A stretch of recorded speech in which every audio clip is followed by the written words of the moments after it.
We are doing thermal imaging here. So we provide this training for free, although donations would be gratefully received. CCF does a lot of work, and this does take quite a lot of organising. The whole thermal camera and training project is quite complicated to run. We also have about 14 cameras for you to borrow, although I know some of you probably have your own camera and you just want the training, which is fine, obviously. But in case you haven't got your own camera, you'll be able to borrow one, and we'll show you how the booking system works. And then you can have a great fun time looking at your house and possibly your neighbours' houses and your friends' houses and everybody other houses that you can get hold of, and find where the heat is leaking and see if you can fix it, which is the whole point of the exercise, although it is fun anyway, actually. It really does help to actually visualize the heat leaks. You'll find that out as you get on. And by fixing our heat leaks, if we can fix them, we become more comfortable in our house because you've got less drafts perhaps, and you've got a more even temperature, which makes you feel more comfortable. And you'll reduce your bills and, of course, reduce your carbon emissions, which is really important. This training is divided to 4. We'll try and finish by 1:30 certainly. Not 1:30. It will take at most an hour and a half. Okay, so 8:30. We'll discuss how what we're doing with the thermal imaging camera in general. How you use the cameras is quite important, and we have a variety of cameras, so they're all different, but they all have the same principles and much the same features. Some pitfalls, tricks and things that you need to know when you're interpreting the images is quite useful, and then we'll explain the booking system. And there will be questions after each thing. So I won't take questions while I'm speaking normally, but there'll be a question at the end of each section. So what is a thermal camera, first of all? It's one of these things. Well, the thing on the right is a thermal camera. They are getting cheaper, but even so, a usable one probably costs at least 300 quid these days. You can get much cheaper an IR thermometer, which is a little bit like a sort of a 1-pixel camera, and that will tell you what the surface temperature is that you're pointing it at, just one, or not 1 pixel, but a small area typically. But the thermal cameras, they are much higher resolution, not as high as you are used to with a normal visual camera, when seeing what you're seeing, because they will easily be sort of 2,000 or 3,000 pixels on a side. And here we're only talking about typically sort of 100 or so by 150 or so. But that is enough to do what we need to do with it. The infrared cameras do not show the heat loss directly, they show surface temperature, which is a jolly good clue, but that's why we have to sort of discuss a bit how you interpret the images. Obviously, it can show the deeper structures because the heat conducts out into the surface, and that's how you can see those things. And it's still using electromagnetic radiation, exactly the same as visible light, but most surfaces aren't hot enough to emit visible light. They do it in the infrared, which is why we're using infrared cameras. It's the same sort of radiation though. So in terms of what we're looking for, one of the easiest things to find normally, if there are any, is insulation problems. And if you're inside the house, you think about it, and there's a gap in the insulation, then that's letting the heat escape, which means that the surface is cold. So you're looking for cold surfaces on the inside. The camera obviously gives you a false color and a false color image, and we normally arrange it so that sort of blue is cold and red is hot, because that's nice and easy to understand. There are other scales, but don't play around with them unless you really want to. And that's the simplest one. And all the way through this presentation, you'll see that blue is cold and red is hot. So any idea what we're looking at here and what's missing? If perhaps you'd like to enter your responses into the chat, and if somebody put something into the chat, somebody will read it out to me because I can't see the chat. I can see the chat, yes, and there's attic hatch missing insulation, loft hatch not insulated. Yep, this is the loft hatch, and this is the missing insulation. Now, it's interesting to look at the temperatures. Now, when you use the camera, you'll typically get a spot temperature in the middle of the screen. But what we've got here is some spot temperatures outside, which is used by post-processing with various bits of software that you probably don't need really. But you can see that the ceiling here is 24 degrees and the cold put is 18.5. That is quite a big difference. I mean, you know, you will really notice that if you touched it as well. And especially with that large area, that is a serious heat loss missing. You'll also see some smaller areas here, which is probably just where the loft insulation has sort of gone into a corner, and they haven't filled in the corners properly because you've got all the rafters and things in the way. Not the rafters, the joists. But anyway, that is a big difference in temperature. If you've got more than 2 or 3 degrees on a significant area, that is definitely worth looking at. And the cold, the loft hatch is even worse, and that's very common because everybody does the main part of the loft, but they forget about the loft hatch. So 5 degrees is very bad. That was terrible. So here's another ceiling, and we're looking at up at a sort of a light there, sort of a inset into the ceiling light. Any suggestions as to what we're seeing here? Why that might be cold?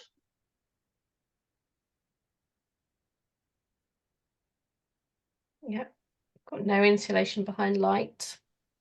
Well, that's an interesting one. Yeah, Sorry? there's also reflection, leakage through the wiring hole. If it's a reflection of something that's jolly cold. You aren't supposed to insulate above lights embedded in the ceiling. You have to be quite careful about that because the light can get hot and it needs to have ventilation to keep it cool. And if it doesn't, if it heats up something too much, then it can start a fire, which is a very, very bad idea. Admittedly, this is less of a problem with LEDs because they don't use so much power, so they don't get so hot usually. But nonetheless, you are not supposed to insulate. You have to leave some kind of gap there for the ventilation to cool the light. But that is quite a lot of cold there, and it suggests that there's quite a lot of ventilation. What about this bit over here in the corner of the room? Can you think why that might be cold? Damp, condensation, damp, thermal bridge. Solid Thermal bridge is the studs. most likely of those. Damp and condensation is also possible, but if there was serious damp and condensation, you would expect to see, well, there might be mold. But in actual fact, you will usually get this little cold strips in the corners there, primarily because there's just more surfaces to lose the heat. Now, admittedly, 16.5 down to 19 is quite a bit, but it's only a relatively small area. So I wouldn't worry too much about that one. But if it was a larger area, then that would suggest something serious and possibly thermal bridge or something. The condensation is caused because it's cold. And that small area and that amount of thing isn't really enough to cause condensation. But if it was a bigger area, that would be more serious.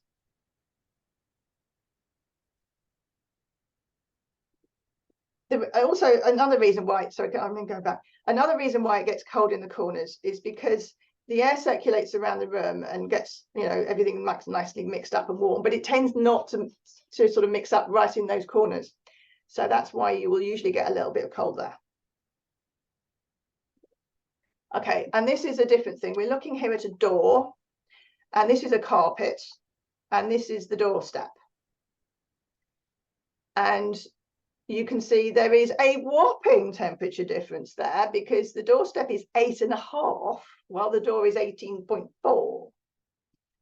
So I think it's fairly obvious that there's a cold bridge because that doorstep is going all the way, it's a sort of probably stone or concrete, and it's going from the outside of the house right through to the middle to the inside of the house, and that is a whopping cold bridge.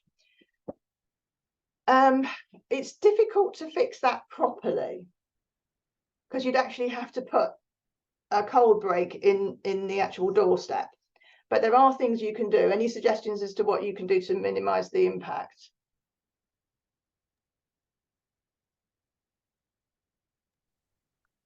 There were most of the suggestions were to do with drafts. We'll hang on to that a little bit. Yes, And this the is suggestions are a carpet draft excluder or insulating tape. Interestingly, insulating tape. Oh, don't know about that one. I don't think I know that. I suppose you can. It certainly help a little bit. Yeah, I mean, even a sort of a sausage draft excluder would help, because it would, even though this isn't actually a draft, it would still reduce the sort of radiation of that cold into the room. But yeah, so we've got a front door and a cold carpet, and that's a cold bridge. Now, the key thing here is it's partly because that's the edge of the carpet, but there's a very sharp line there between the different materials, and you can see that it's cold underneath. Here you've got another door, and it's a very fuzzy edge to the cold area, and fuzzy tends to mean drafts. So we've got a cold draft under the door here. Also, it's not quite as stark as the other one, which is common. So this is sort of like 14 to, so it's about it's only about 3.5 degrees difference there, which is common. But with a large area like this, you will notice that draft. And absolutely what you were talking about in terms of fixing the drafts will work here.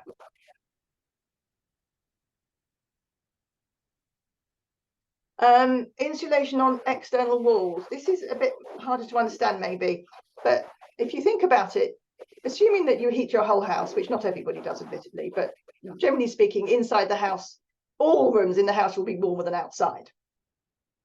So if you assume that your internal walls, you've got one room and you've got the other side of it is much the same temperature, then the temperature of that wall, which is this one, the internal wall, should be about the same as the air temperature in the house. And whereas the external wall, it's got cold on the outside and it's leaking heat through it, and therefore it will be colder. So comparing the temperatures of those two walls gives you a clue as to how much, how terrible or how good your external wall insulation is. I mean, this might be solid wall insulation or cavity wall insulation, whatever, but if it's insulated, it shouldn't get that much colder.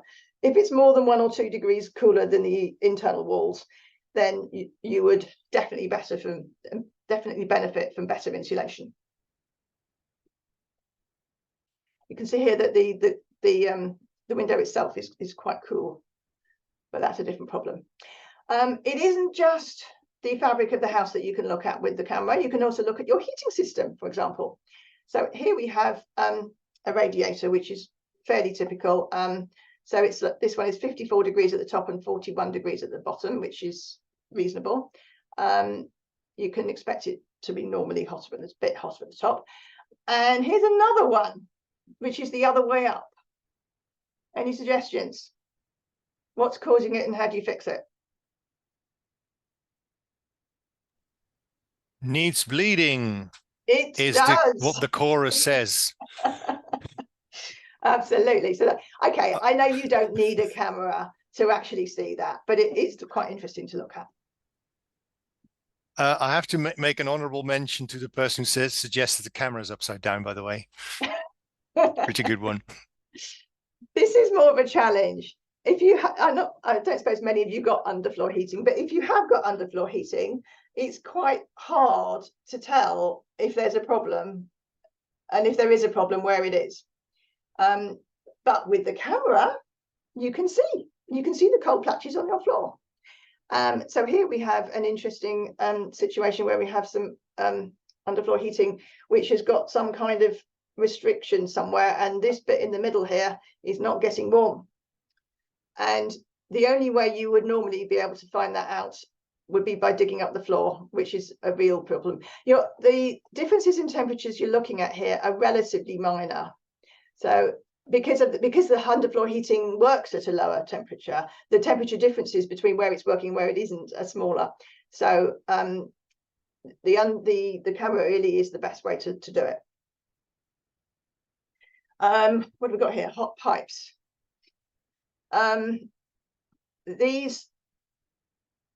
These are hot, and that means they're leaking heat. And well, I've given you the answer now. if they are outside the thermal envelope, then they definitely need insulation because you are losing the heat to the outside world. That's not very good. But if they're inside, it's still a problem in the summertime when you really didn't want that heat leaking because it makes you excessively hot and you're already too hot because of climate change. So it can be worthwhile insulating your pipes, even the hot water pipes, even if they're indoors. No, what I mean is you don't have to worry about doing the space heating pipes on the inside if you wanted the heat, but you do have to worry about the hot water pipes because you didn't want that heat in the summer. And that's time for the first lot of questions. Who's doing the questions? I will. Bart, am I staying? I'm staying with sharing, am I? I am. Yes, please. Well, right. Okay. this is let's swap over when the next chapter starts. Yeah. So okay. Tom and I are monitoring the chat, so please do put any questions if you have any into the chat. I think you don't need to tell these people anything. They've got all the answers spot on. Well, we'll carry on then.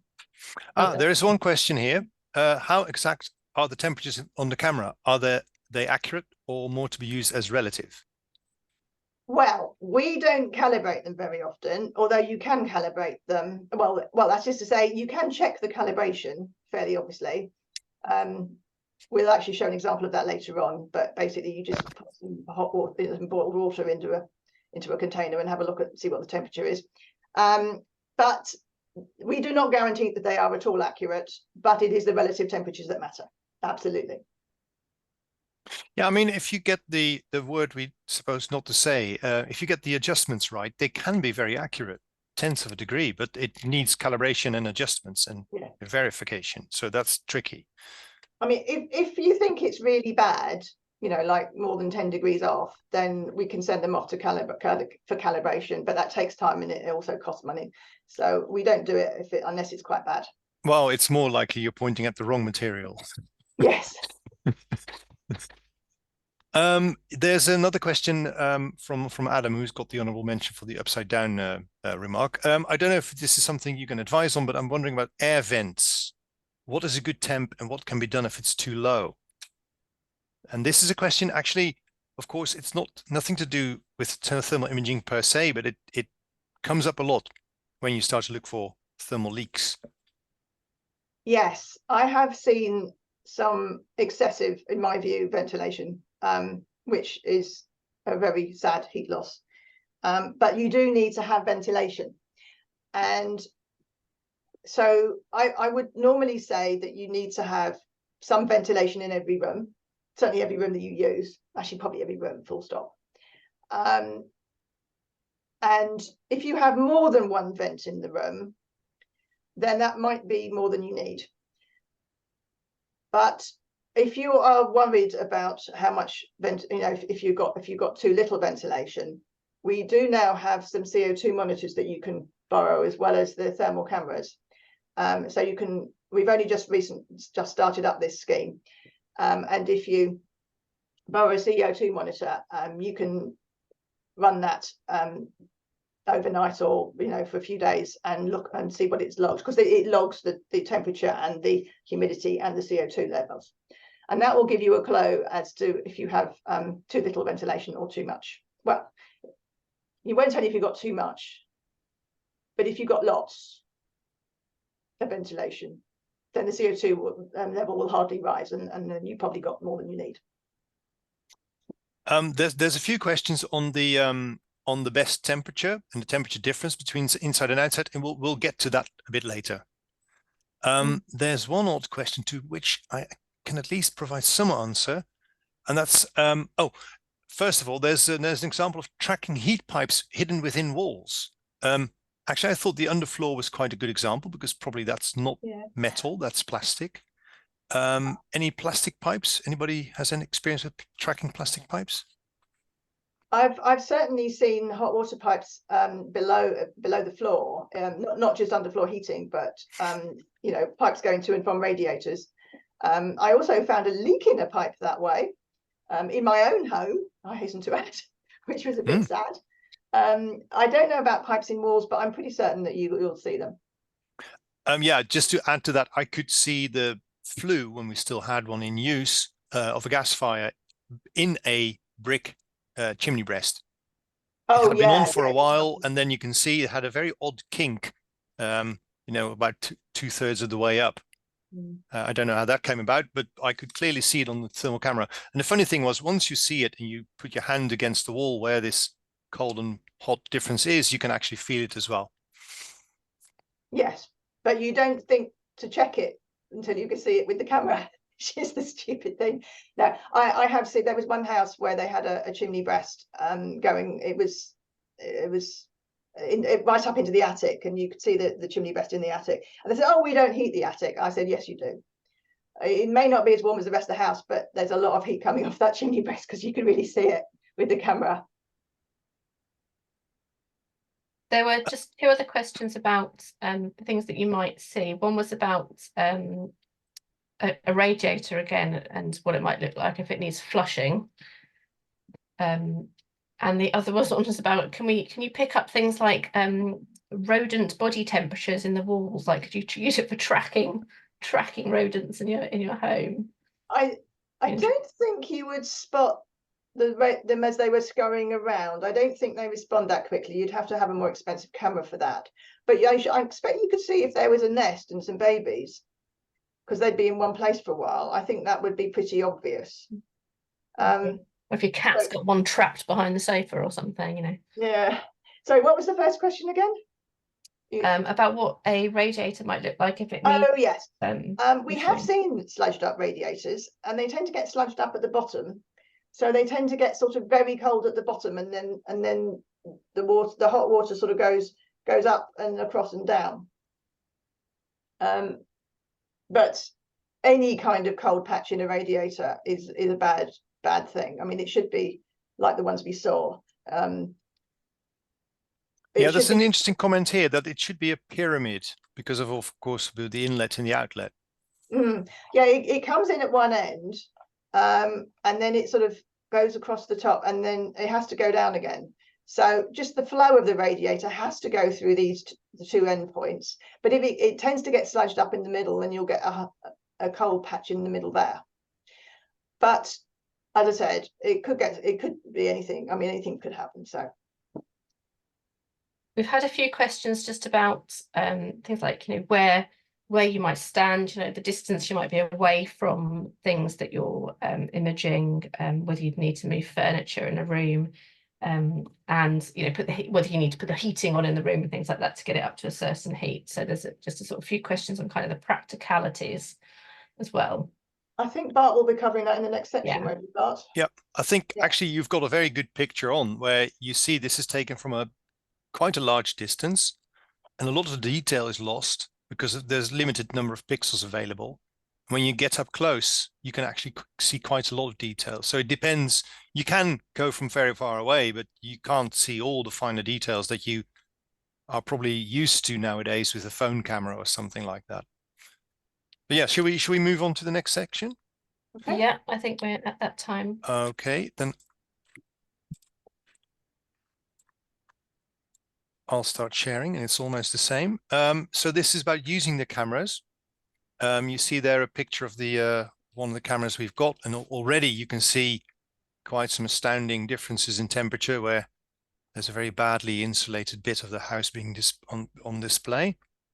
I'll try to get the screen such that I look actually near the camera. Okay, so there's various types of cameras that are on loan.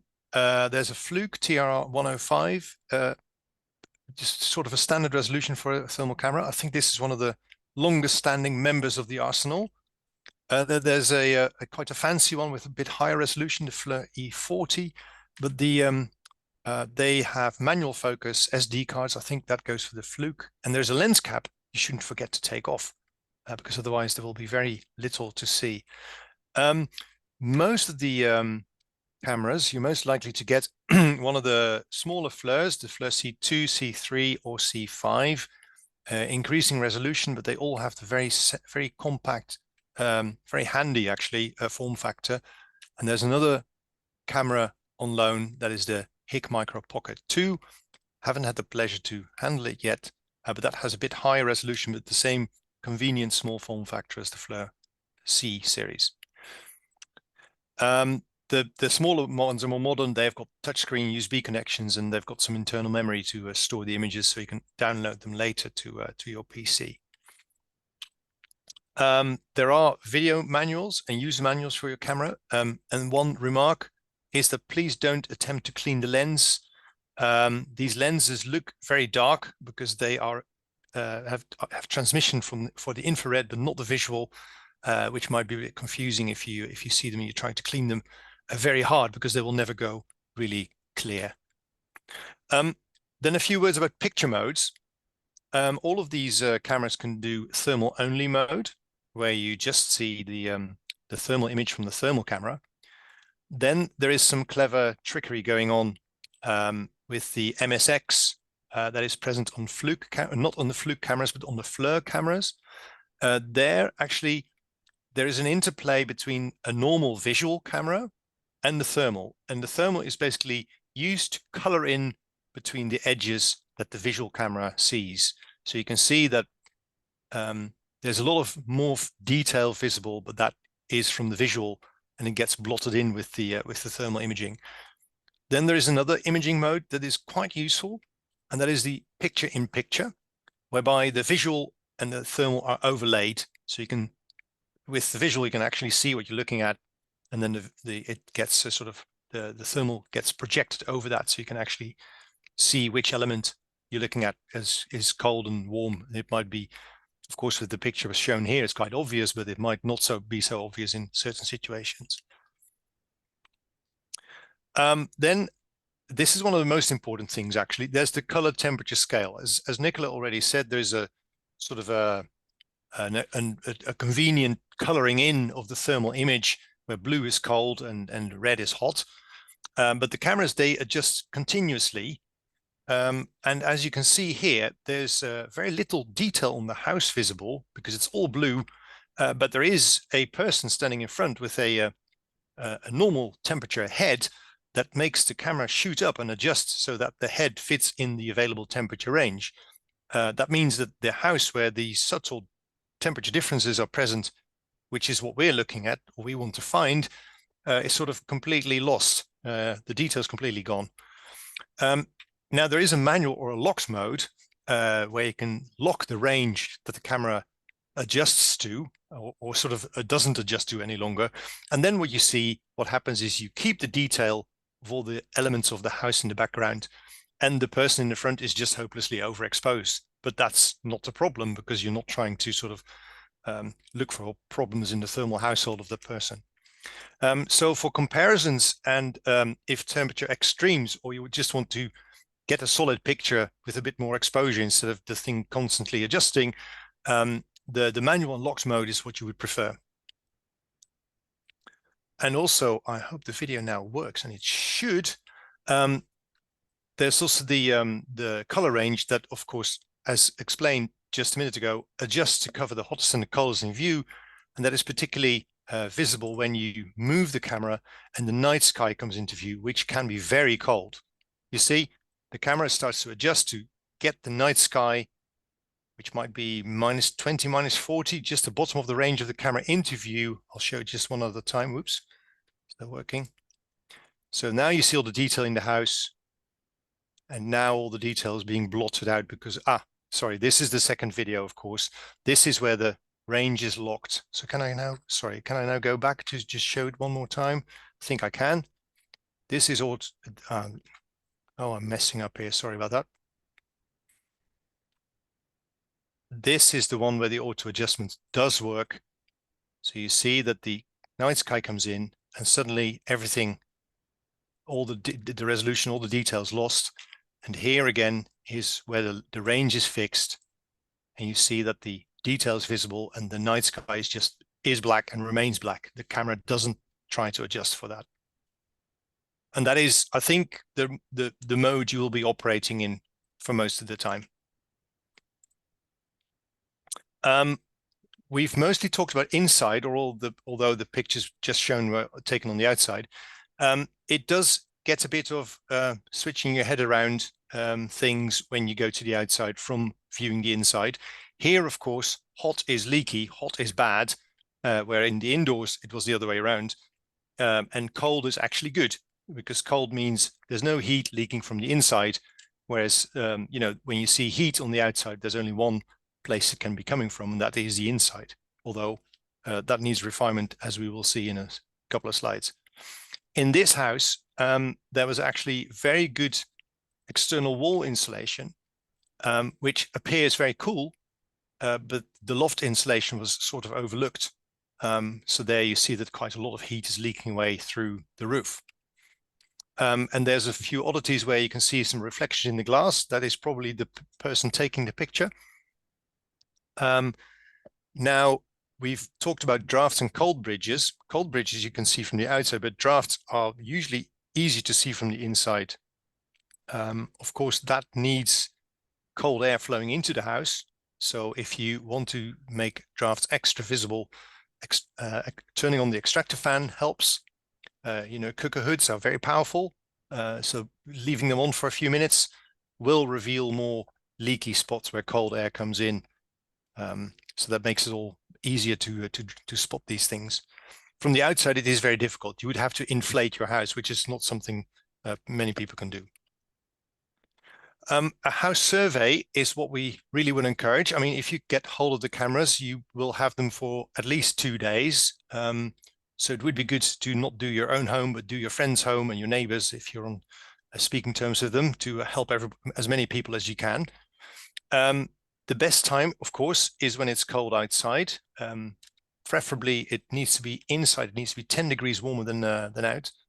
And if possible, well, it is a solution to preheat the house for several hours. The same as with your extractor fans, it will make the differences more visible than it otherwise would. Sun, wind, or rain can all distort the picture. So preferably calm weather, and please check ahead of time that the camera is charged and working and you know how to operate it. And then the survey itself consists of just looking around every room and trying to sort of have an open mind for unexpected hot or cold spots, and then ask yourself why those spots might be hot or cold. It really takes a bit of a prepared mind to spot the odd things, because not everything has been explained in these trainings or is easily available online, for example. Those places you can see unexpectedly hot or unexpectedly cold, have a look around, compare them to from different distances, far away and close, and compare them with other bits of the house. And please take plenty of images. Even when you think you're taking a lot of images, you always, with hindsight, think about, oh, I should have taken the image of that thing or that corner or such and such. Then the added complication is that it's very easy to take images, but it's not so easy to keep track of them. So it would be best if there's 2 people available, one handling the camera and taking pictures and the other one taking notes, because that will make it easier to look afterwards and still understand what you were actually taking all those pictures of. And that brings us to the second set of Q&A on using the cameras. Any questions in the chat? Thanks, Bart. There's a couple of questions already. One is, how long do you need to keep it aimed at an area to see the results? Which is not very long. It's quite... No, the cameras are very quick. Yeah, it's almost instant. They're not as quick as phone cameras or normal photo cameras, but you know, a fraction of a second is enough to have get a good picture. But of course, as said, when you switch on extractor fans to generate drafts, or when you heat your house up, that might take a while longer to establish itself. And there's another question about whether we can use this in the summer as well. You could. Yeah. Not so much for looking at heat leaks, but some things have been successfully imaged in summer. Well, with extreme luck, you could see heat leaks, but I think the most successful thing I saw was the picture I think Tom took of his roof, where you could see what temperature the slate or the tiles would get up to. pretty scary. Yes, I could put up a link to a PDF about thermal imaging in heat waves, Yeah. but it's not as easy interpreting the results as for wintertime heat leaks. But I'll put a link to that in case you're interested. I think you're more likely to have sunny weather, which can also cause confusion, as we'll see soon. Yeah. Somebody called Tessa has raised a hand. Thank you. Well, I have a problem with the room above the garage, and it's very cold, and more likely it appears roughly about below 10 degrees Celsius in that room. So in that case, should I have to heat the room to, you know, how many degrees? I don't know, but because the radiator won't preheat even after it is done, then radiator won't reach that temperature.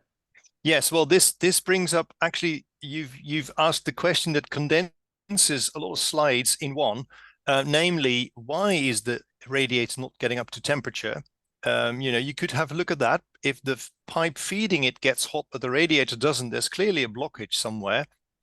And then suppose it does get up to temperature, then after a while, when the room is slightly heated above the 10 degrees, you will be able to see the spots through which the heat is lost. They will show up cold. So, well, before taking the thermal images, should we have to how much degree that we have to raise the temperature of that room? Well, yeah, I think the rule of thumb is to have 10 degrees difference between outside and inside. But if it's 5 degrees outside and 10 degrees inside, then that's probably going to be a bit awkward. But if it's 0 degrees outside and 10 degrees inside, that will be okay. Yes. Okay, so it means there is no need for too much heat in that room. More heat will make it more clear. If you have bigger temperature differences, it's easier to see what's going on. And there should be a minimum of 10 degrees between outside and inside. But we can't really say you must heat your room to this and this temperature, because this is all about differences and relative temperatures. I mean, you will see the smaller differences. It's just it'll be less clear. It'll be less obvious. You'll get less detail. Yes, understandably. And if how I can, whether if there is a bed in that room, should we, if we take a picture, whether it will clearly show the temperature of that full room, or should have to remove any appliances? If there's a bed in the way, then I would suggest you move it out of the way early on and give the wall time to heat up. Because the trouble is that behind the bed, the wall will be colder because it hasn't had the air circulating around it. And so you don't know if it's colder because it's had the bed there, or if it's colder because it's leaking heat. But if you move the bed out of the way a bit before, if you think that's likely to be a problem, and then that gives the wall a bit more time to sort of warm up in a sort of normal situation, then you'll be able to see if it's actually leaking heat badly in that wall, or if it's something to do with the air circulation. Okay. I would say, in general, if you really want to look at the building elements like walls, floors, roof, ceilings, and so on, there should be as little obstructions as possible. So even, you know, if suppose a painting is hung in front of a room vent, that will make it less clear what is going on. So I would say if there's any furniture placed where you think there might be cold spots, and this is more a general remark, I would say move it and have a look with the camera what goes on behind it. Curtains can be an absolute pain. Yes, curtains can obscure and diffuse a lot of issues. Thank you. Well, just a general question. Well, I don't know, possibly you may be aware of. Have you ever had that the room above the garage is always cold, or is a general? I think we need to move on, actually, because this is getting a bit. Yeah. There are some other questions, and that question is more about sort of generally how to fix things, which is very important, but this isn't the right situation for it. So, can we save the images onto computers? Yes. Oh, sorry, Bart, you're answering. Can you save the pictures onto a computer or another device, Bart? Well, you can, but I think this is going to be talked about in the later slides as well, isn't it? Oh well, we could say the older type cameras, the more handheld point and shoot like style ones, they do have SD cards which you have to take out, or you can, I believe most of them can still be connected to USB to download the pictures, even with the SD card. The smaller ones, as displayed in the picture on your screen, they have a USB connection and they work just like any other USB device, like a camera or a thumb drive. You connect them to the computer, any computer, Linux machines, Mac machines, Windows machines, they will show up as a drive and you can drag the pictures from your drive onto your desktop or anywhere else. And then you can view them with a standard camera view, a standard picture viewer. There is an option for the FLIR cameras to save the images in a format that FLIR software can understand, so you can manipulate more. I would just recommend to use a standard JPEG image format, because then you can look at it using any image viewer program. Very straightforward. Another question, is there a visible frame number to help with note taking? Sorry, I didn't quite catch that. Do the photos have numbers on? And I think the answer is yes, at least certainly the FLIR ones do. Yeah, they have unique numbers. They do, but it's sometimes difficult to keep track of what you're doing. It's surprising how well, at least for me, it's surprising how quickly your memory goes, because you think like, oh, I'll remember this, and half a day later when you look back at the pictures, like, why was I taking the picture of this exactly? And you just forget the motivation and the how and why you did it. Does it take video? Ooh, I think they do, but I'm not sure about it. Yes, can I join in? The HIC Micro 3 cameras on loan do take video, and I think the FLIR C5s do, but I'm not sure. We're getting a lot of questions, so we're going to have to zip through, I think.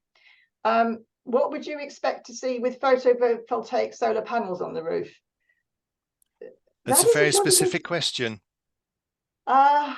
It's about this word we're trying to avoid saying, Nicola. I think we should skip this question, because yeah, we'll come to that one. I mean, I'm not sure about PV panels in particular, but that in general. I don't. To be perfectly honest, it is interesting, yes. but maybe not so relevant for this presentation. Yes. But oh yeah, I think you're likely to see a reflection of the sky looking up at a PV, aren't you? Okay, that one's been answered by Fran. The SD cards, there's a question on the SD cards I read here. The SD cards come with the cameras. They are the older, bigger type. The glass one, the one about double glazing, we're going to cover soon. Yeah. There's a question about, should you just test a spot that is well insulated first to kind of, have it as a benchmark, I suppose.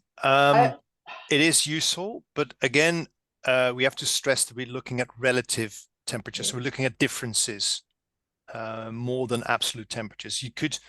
I think it's best, if you have the camera, to just use it on many things, wave it around, look at everything and anything, because that will teach you more than just looking at one spot for an extended amount of time and trying to find details there. Yeah.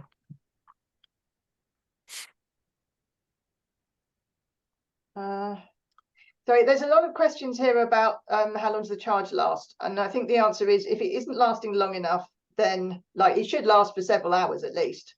If it's not lasting that, then complain about it and we'll see if it needs a new battery or something. Right, interpreting images. Right, this is the bit where we are avoiding using the word emissivity. Now, I have said that word, which means that if you want to know what it is, that is what you need to look up, emissivity. Right.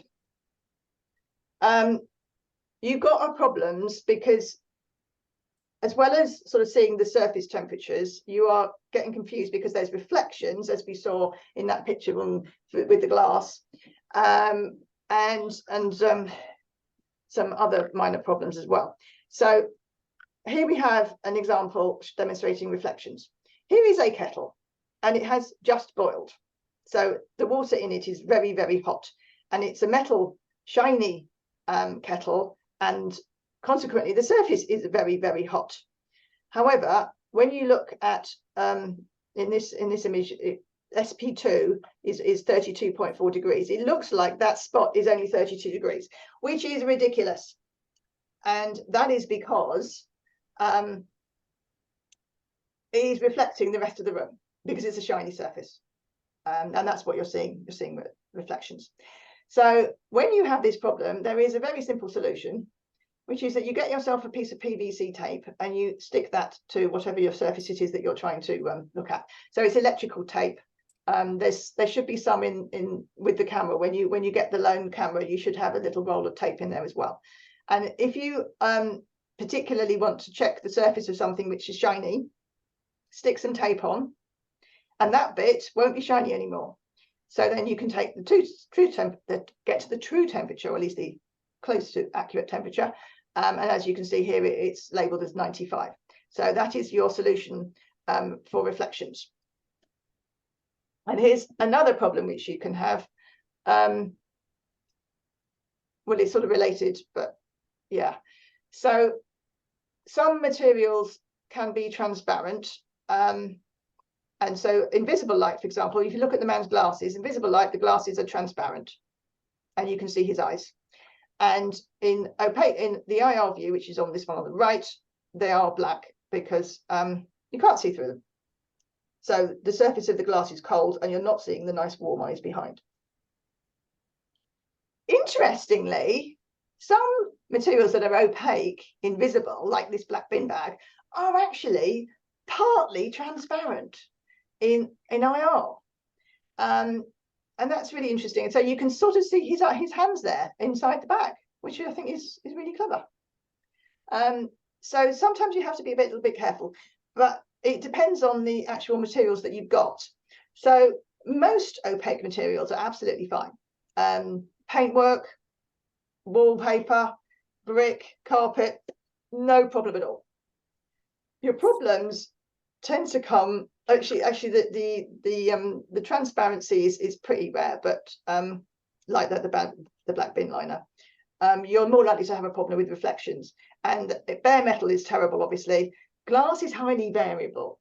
If you think about it, oh God, I'm going to say that word again. You get low emissivity glass, and of course, when it's low emissivity, you don't get a very good picture of the surface temperature. And some concrete is quite variable as well. But by and large, most of the surfaces that you see will be fine. So if you get anything shiny, which you'll probably see lots of in a minute, use the tape if you really want to see it. Whoops, yes. So here are some example pictures.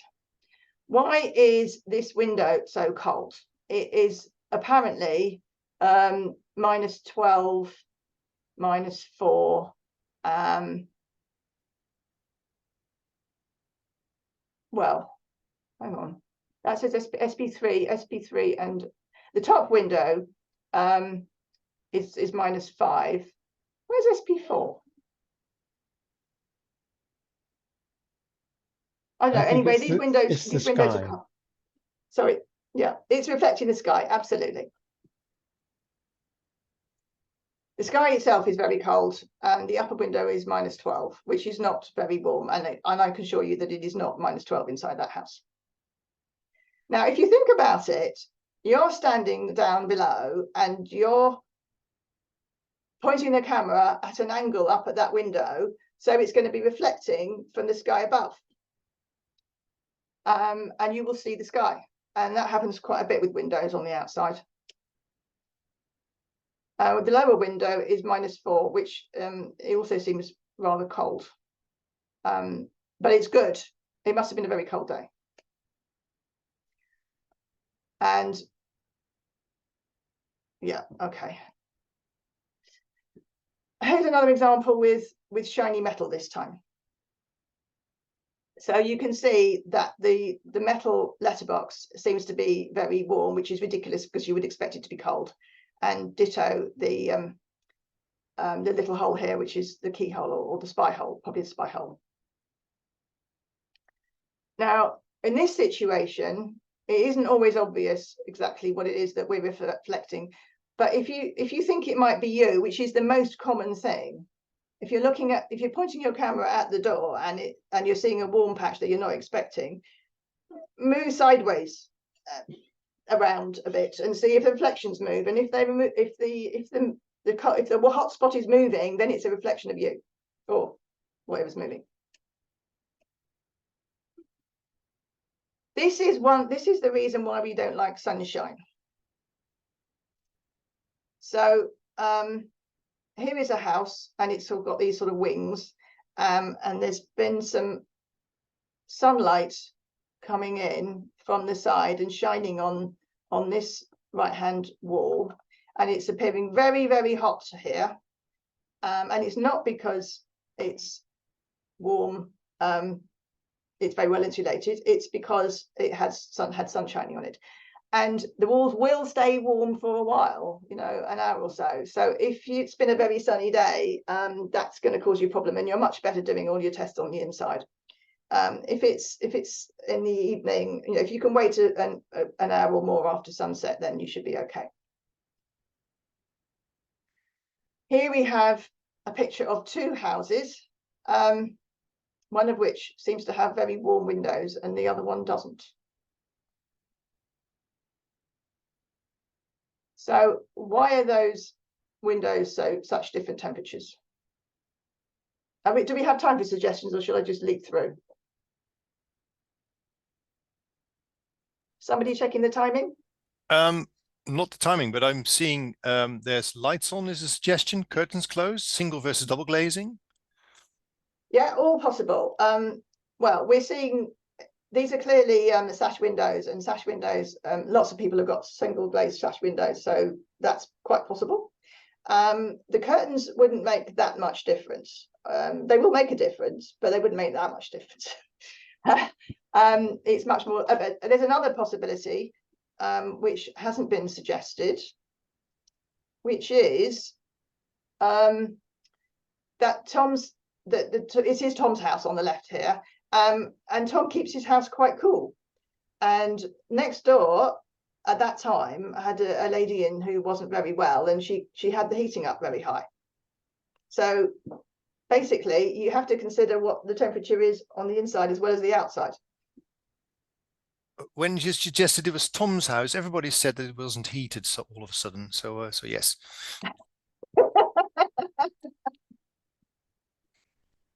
Yeah. But you know, there's lots of stuff you can do with sash windows these days, including secondary glazing is one option. But actually, Transition Cambridge are going to be improving our advice sheet on windows soon, and we got some stuff about vacuum glazing as well coming. Okay, so it's not just the yeah. I think we're okay for time, so a few more minutes Okay. to get through. Okay, so here's another case. Why the difference in temperature below the windows? I'm waiting for your suggestions. Radiator. Yes. So these are solid wall homes. I should imagine anyway, quite clearly. Whether or not the radiator is actually on in this picture is another matter, but clearly you can see here that there is a radiator under the windows, and it is on and leaking heat. Now, there is a solution for this, at least a partial solution, which is to put those little radiator shiny panels behind the radiator, between the radiator and the wall. Very, very useful, especially solid wall homes with radiators on the outside wall. I would strongly recommend you do that. Because of course it used to be absolutely standard practice always to put radiators under the windows, because especially with single glazing, it was a good way to actually sort of warm up that part of the room. But of course it does leak heat very badly. Now here we have a couple of problems. So what do we think this lot is?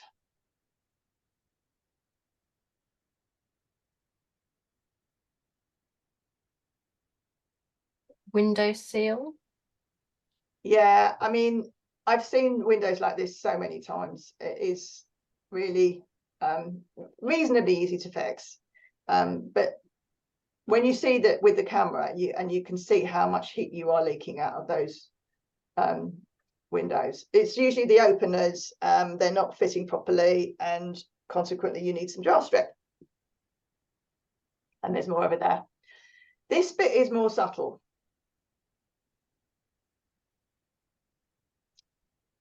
This is also a reflective foil, but we think this one is sludged up. And hence you get this, what we were talking about earlier on, where it's sort of hot on one side and up the middle and then down the other side, but not in the middle. Yeah, we've got radiator. Hmm? I was just saying, people are saying radiator under window. So Yeah, but the question is what is causing that, and we think it's sludged up. For borrowing the camera, to make sure our insurance covers the loan, please, and a few other things, please sign the thermal imaging camera borrowing agreement. When you have the camera, keep it with you or in a locked place and don't lend it to anyone else. It's you we got the agreement with, not third parties. Collect and return the camera as agreed, because it's very likely that someone else will have it after you, and sometimes the windows for the host to charge and check the camera or whatever else are small, and it requires extra flexibility when everybody wants to make bespoke arrangements. So please aim to get the camera at the agreed time and return it as well at the agreed time. We would love to have you fill out the survey record form for each building, because it is used to improve the training and to measure our impact. And that is the impact, of course, is very important to see how effective this is, and also to in the long run, it's important to keep this program up and running and maybe expand the number of cameras we have to borrow. A donation, of course, would be much appreciated, because of course this is all not coming for completely zero cost. Then there are quite a lot of cameras dotted around Cambridge, as you can see. There's various locations, and there's a list of which exact camera is located where. I would say it doesn't really make a difference. Any camera on this list is very useful and completely suitable for any type of home survey. There's the schedule on the top. There's weekdays and weekends. There's 2 slots per week. So collect and return Monday, Friday, and Friday to Monday with the agreed time slots. So of course it's best to book a camera near you to avoid extra camera miles, unless you make it a sort of an outdoor event to cycle somewhere for fun and pick up a camera as well. And then there's the calendar. You choose the Monday or the Friday when you want to collect, and your booking is in progress. And of course you can see there the black is available and the brown is booked, and the purple is then, I guess, in progress or under consideration, or whatever you want to call it. There's a selected pickup time as well, so you can sort of put all your preferences in there and submit. And then you will receive an email from Cambridge Carbon Footprint Bookings saying that hopefully your booking has been confirmed. And it says it has the item on it, the collection date, and here, of course, in red, there's the token for the booker details and the host details, which will be specific to which camera you have opted to borrow. Yeah, and there's of course links there to submit any changes and make any amendments you might have. If you haven't received this email within 1 hour of booking successfully, please check your spam folders. And if that doesn't work and you're sure you haven't received it, please email ticamera@cambridgecarbonfootprint.org and we'll confirm your booking details. And if the host is constrained by for whatever reason, please look out for the emails from the host to if he or she suggests another pickup time. And likewise, if you've got any amendments, keep them updated. And here is the homepage for thermal imaging with resources on the cameras, user manuals, and other documentation. There are more trainings coming on the 22nd of January and the 29th of February. we know that there is many trainees, and we know there's few cameras, so things can fill up quite quickly.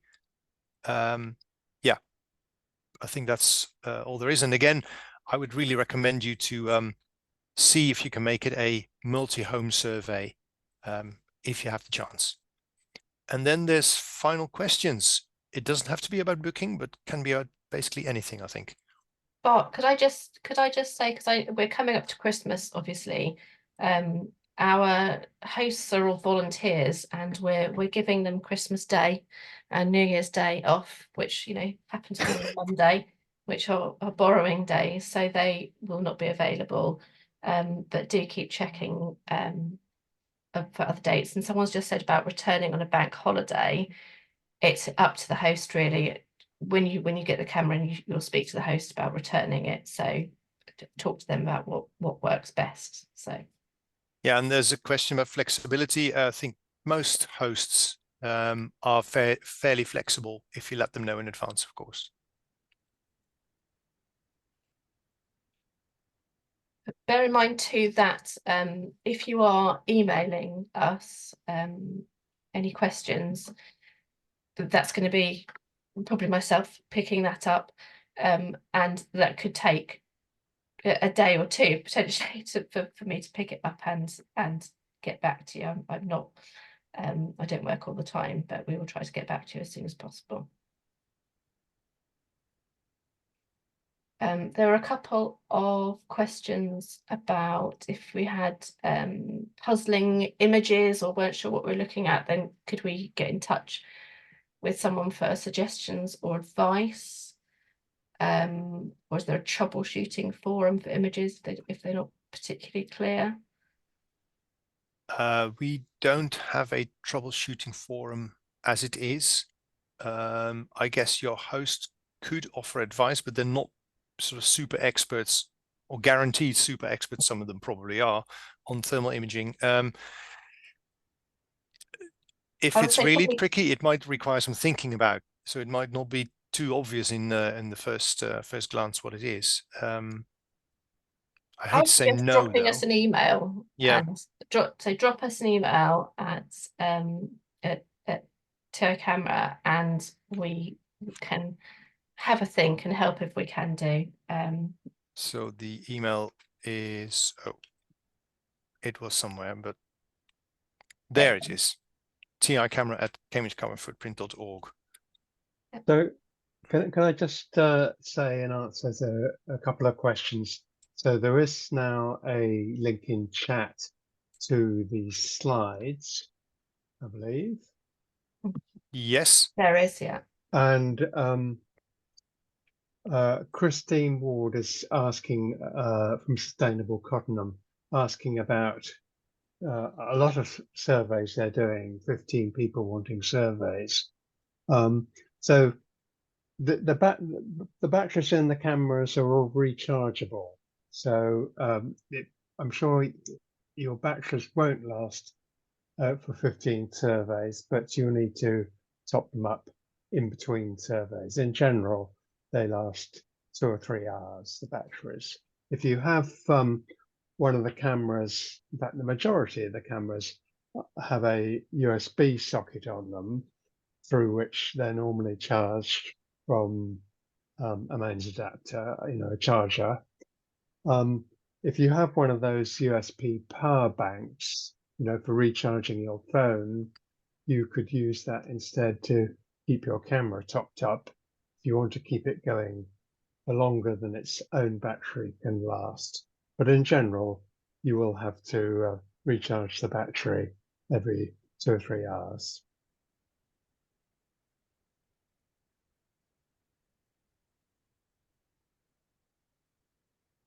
But it's great that you're planning so many surveys. Yeah. That's really good. Yeah. We're very pleased about that.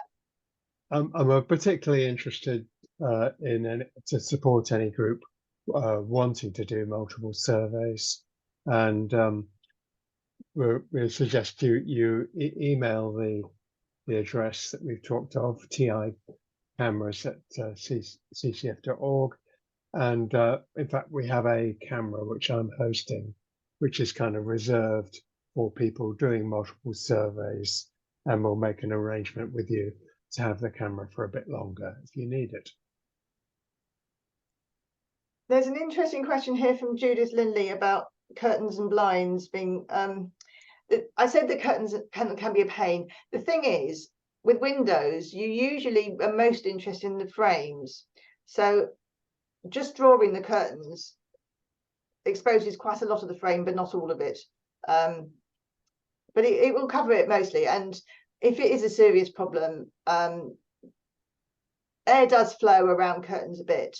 So if you just get someone to hold the curtains out the way so you can have a look at the wall surface, it won't take, you don't have to wait for it to sort of cool off, because you'll see it immediately. But it can be helpful to have a second person to hold the curtains out the way, definitely, while you're doing things. There's a question about double glazing, and I would like to make the remark that the heat loss of windows is so much bigger than walls that the difference will be quite obvious. But there is the issue with glass. So I think to measure the temperature of glass reliably, you would have to go for the sticky tape solution, as was suggested by Nicola when discussing the slide with that kettle on it. So a bit of tape on your windows will reveal the temperature of the actual window. And that will be, my guess is that will be quite different from your wall. Most double glazing is a lot. Well, I suppose if you had double glazing and solid walls, if you had good double glazing and solid walls, maybe they would be quite similar in temperature. Yes, and triple glazing and solid walls, then the window is better, but that's a really unusual situation, I would say. Yeah. There is a little bit more information about this, and some calculations if you're mathematically minded. One of the resources is another file with quite a lot more example pictures, but at the end of that there's some a discussion of some how you can calculate sort of ballpark numbers, which you might find interesting. I'm not going to explain it now because it's too complicated, but if you have a look at it, and you'll see. Then there is the question about the link. I think the booking link is available through the Cambridge Carbon Footprint. I'm not sure when exactly the time slots for the coming period are opened up. I'll also post it at the sort of at the very end of this as well, the booking link. If you go forward, go on one slide, Bart, doesn't it have the list of resources? No, it's going to talk about carbon dioxide monitoring loans. Yeah. Do you want me to just mention that? Shall we do that and then close the session? I think, or there could be more questions, but yeah, let's go for the CO2. So Nicola mentioned this. So from this Friday, we're making carbon dioxide monitors available for loan. There's 3 of them going to be available that are going to be hosted in Camborne, Chesterton and Histon. And so it's similar process for borrowing them, except we're lending them out for a whole week from Friday afternoon until the following Friday morning, because to use one of these carbon dioxide monitors in several rooms, it often takes a little while. In fact, here is an image of what happened in my bedroom, in fact, when I borrowed one of these cameras. This is over 2 different nights, and you can see that if we had the bedroom door to the rest of the house shut, in the blue points there, the carbon dioxide levels rose to quite a high level where it's classed as having a negative health effect. It's not good for you. It starts to make you drowsy and headachy, and if you were trying to do things, you couldn't concentrate well. So that's what happens when you have poor ventilation. And so in this situation, the answer was for us to keep the bedroom door to the rest of the house open, and in the green plot that shows what happens there, and that kept the levels safe. this was partly because the windows in this bedroom were secondary glazed, and it was the secondary glazing that was rather sealing up the windows a bit too well. But anyway, so using the calm dark side monitor lets you get more of a balance. Lets you check if any room is poorly ventilated, but also it's possible to have so much ventilation. If you're keeping windows open or it's very drafty, then you're losing heat, and so you may want to avoid that as well. And I'll post in chat. Here is, oh, Fran's done that, good. There's a link in chat to where you can find out more about carbon dioxide monitors.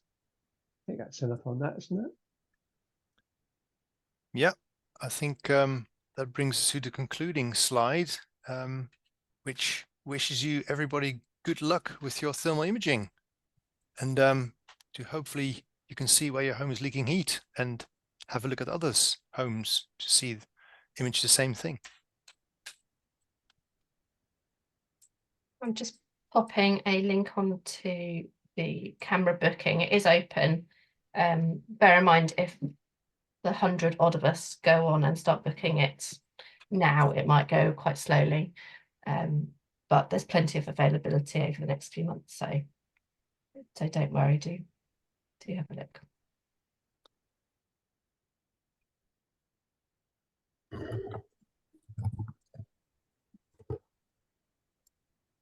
Thank you. Thank you On very the- much. on this- Everybody. All Thanks, of Bart. these links are on the thermal imaging page, and the CO2 monitor booking is on the CO2 booking CO2 monitor page. So all of these links are available on the website from one of those two pages. We'll also be sharing the chat and link to video, etc., with you when that's available. So everything will be in there. I've posted the link to donation page as well, so everything's available. But thank you very much. Thanks, Nicola. Thanks, Bart. Thank you, Well, thank everybody, you for all. being such a nice audience and all that. Thank you very much. Thank you. Still 100 people. Thank you very almost. much indeed.